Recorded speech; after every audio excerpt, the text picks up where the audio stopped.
Lockdown की वजह से देश में अलग अलग हिस्सों में फंसे हुए लाखों मजदूरों को घर लाने का काम शुरू हो गया है।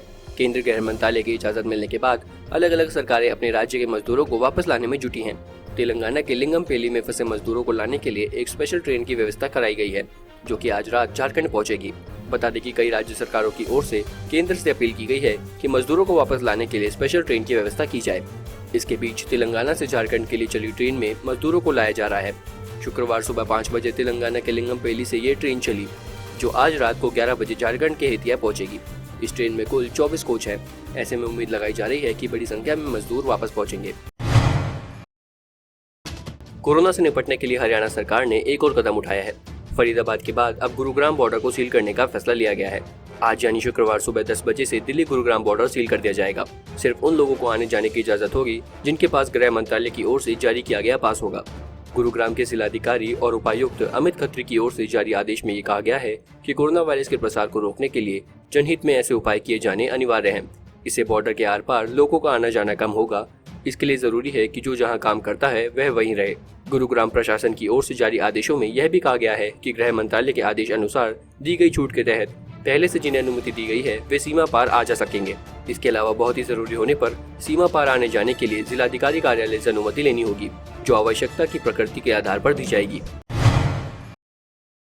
कोरोना वायरस से दुनिया का सबसे ताकतवर देश ध्वस्त हो चुका है, यानी अमेरिका। लेकिन जिस देश को अमेरिका ने 20 सालों तक युद्ध में झोंक रखा था, उस पर लाखों टन बारूद गिराकर उसे छलनी कर दिया था, आज अमेरिका से 30 गुना छोटे उस देश ने कोरोना वायरस को पस्त कर दिया है। ये देश है वियतनाम। इसकी कुल आबादी 9.8 करोड़ है। हर मामले में अमेरिका से कमजोर और पीछे, लेकिन वियतनाम ने कोरोना को नियंत्रित कर दिया है। ये बात है जनवरी के अंत की, जब लूनर ईयर की शुरुआत हुई थी। उसी समय वियतनाम में कोरोना वायरस के 2 मामले सामने आए।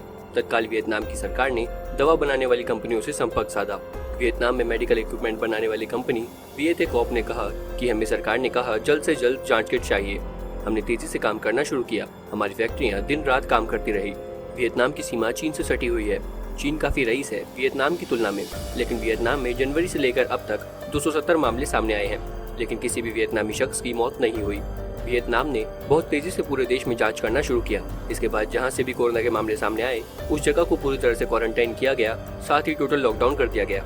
वियतनाम ने तेजी से इसलिए कोरोना वायरस पर नियंत्रण कर लिया क्योंकि इस देश ने काफी जल्द फैसला लिया जांच का। बॉलीवुड अभिनेता नसीरुद्दीन शाह की तबीयत को लेकर सोशल मीडिया पर अचानक अफवाह फैली, जिससे फैंस काफी परेशान हो गए। बताया जा रहा था कि अभिनेता नसीरुद्दीन शाह बीमार हैं और उन्हें क्रिटिकल कंडीशन में अस्पताल में भर्ती कराया गया है। हालांकि ये खबर फेक खबर निकली। इस बात की पुष्टि उनके बेटे विवान शाह ने की और कहा कि उनके पिता एक्टर नसीरुद्दीन शाह बिल्कुल स्वस्थ हैं और वो अस्पताल की जगह अपने घर पर पूरी तरह से सुरक्षित हैं। जैसे ही विवान को इसके बारे में पता चला, उन्होंने ट्वीट के जरिए सब कुछ साफ कर दिया। विवान शाह ने ट्वीट किया, सब ठीक है, बाबा एकदम ठीक हैं, उनके स्वास्थ्य को लेकर की जा रही बातें गलत हैं, अफवाह हैं। वो इरफान और चिंटू जी के लिए दुआ कर रहे हैं, वो दोनों को बहुत याद कर रहे हैं। बॉलीवुड के बेमिसाल एक्टर इरफान खान के निधन के बाद बॉलीवुड से लेकर हॉलीवुड और पाकिस्तान फिल्म इंडस्ट्री तक में शोक की लहर देखने को मिली। देश और दुनिया भर के फैंस इरफान को याद कर उनके बारे में पोस्ट लिखकर उन्हें सम्मानित कर रहे हैं। बॉलीवुड, हॉलीवुड और अन्य सेलेब्स ने उनके साथ काम करने, उन्हें जानने और उनके नम्र व्यवहार के बारे में ढेरों बातें बताई। ऐसे में अब इरफान की पत्नी सुतापा सिकंदर ने उनकी फोटो पोस्ट करते हुए एक इमोशनल मैसेज लिखा है।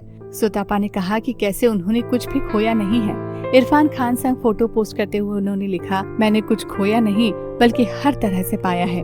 इस फोटो में इरफान खान पत्नी के साथ स्माइल करते हुए पोज दे रहे हैं। बता दें कि इरफान खान ने अपने एक इंटरव्यू में कैंसर के बारे में बात करते हुए पत्नी सुतापा के लिए जीने की इच्छा जताई थी।